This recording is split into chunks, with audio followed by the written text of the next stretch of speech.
Hello friends, Deepa की अतरंगी बातों की दुनिया में आप सबका एक बार फिर से स्वागत है। दोस्तों, मेरे बाबा कहते हैं कि हम स्वयं ही अपने भाग्य के निर्माता हैं। जी हाँ दोस्तों, परिस्थितियां अच्छी या बुरी हो सकती हैं, परंतु हम उसके प्रति रिस्पॉन्ड कैसे करते हैं ये हमारी सोच पर निर्भर करता है और यही सब कुछ मिलकर हमारे भाग्य का निर्माण करते हैं। आज की कहानी इसी संदर्भ में है। यह कहानी है शहर के जाने माने व्यवसायी मिस्टर कौशिक की। मिस्टर कौशिक के 3 बेटे थे, रोहन, रोहित और रॉकी। तीनों बेटे उच्च शिक्षा हासिल करने के बाद अपने शहर वापस लौट रहे थे और अपने पिताजी के कारोबार में हाथ भी बटाने वाले थे। परंतु दादाजी ने कहा कि कारोबार में हाथ बटाने के पहले तीनों भाई 3 महीने तक गुरुकुल में रहेंगे। 3 महीने तक गुरुकुल में शिक्षा हासिल करने के बाद जब तीनों भाई घर वापस लौट गए तो दादाजी गुरुजी से मिलने गुरुकुल गए और उन्होंने तीनों भाइयों के बारे में उनकी राय जाननी चाहिए। तब गुरुजी ने बताया कि आप अपने सबसे बड़े पोते रोहन को दूसरे शहरों में जाकर अपने व्यवसाय को बढ़ाने की जिम्मेवारी सौंप सकते हैं। उसे स्वतंत्र रूप से कोई भी बड़े कार्य को करने की जिम्मेवारी सौंप सकते हैं। निसंदेह वो आपके व्यवसाय को काफी ऊंचाइयों तक ले जाएगा।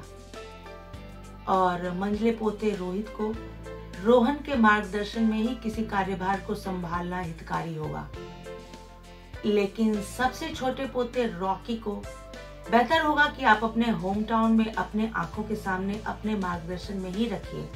किसी बड़े कार्य को स्वतंत्र रूप से संभालने की जिम्मेवारी ना ही दिया जाए तो ही हितकारी होगा। दिन, महीने, साल गुजरते चले गए।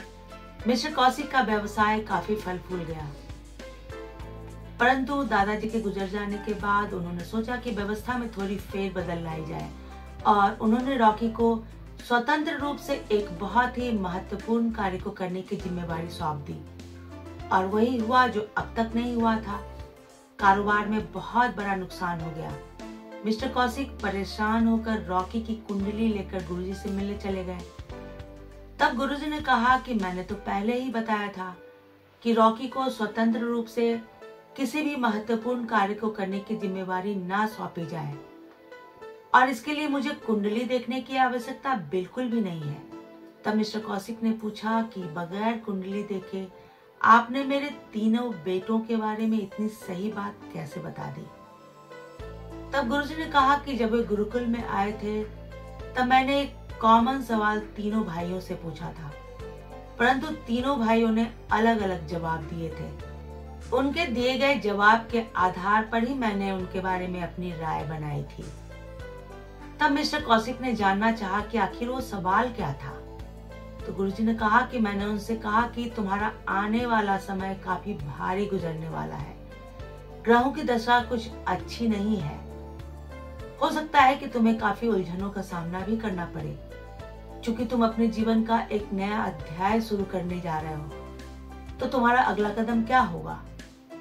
तब आपके बड़े बेटे रोहन ने कहा था कि मैं कोशिश करूंगा कि अपने जीवन में अनुशासित और डाउन टू अर्थ बना रहूं और बचपन से लेकर आज तक मैंने जो भी लाइफ स्किल्स सीखे हैं उसके आधार पर मैं उन समस्याओं का सामना करना चाहूंगा। और अगर फिर भी मैंने समस्याओं के सामने घुटने टेक दिए तो मैं ये विचार करूंगा कि वे समस्याएं मुझे क्या सिखाने आई थी और जरूरत पड़ने पर मैं अपनी सोच और अपनी कार्य प्रणाली में भी बदलाव लाऊंगा।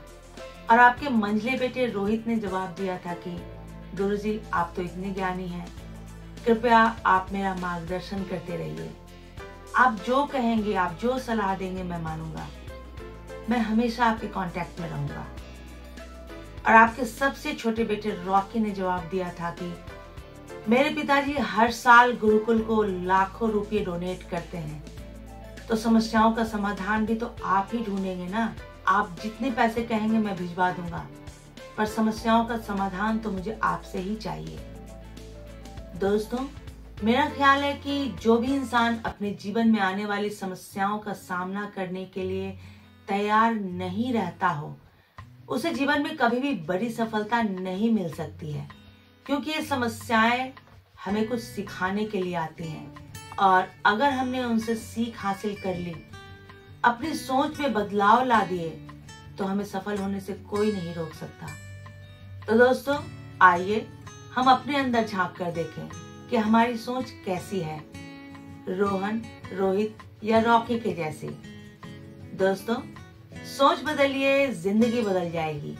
ऐसी ही कुछ अन्य तरंगी बातों के साथ मैं फिर से हाजिर होंगी। तब तक के लिए बाय बाय।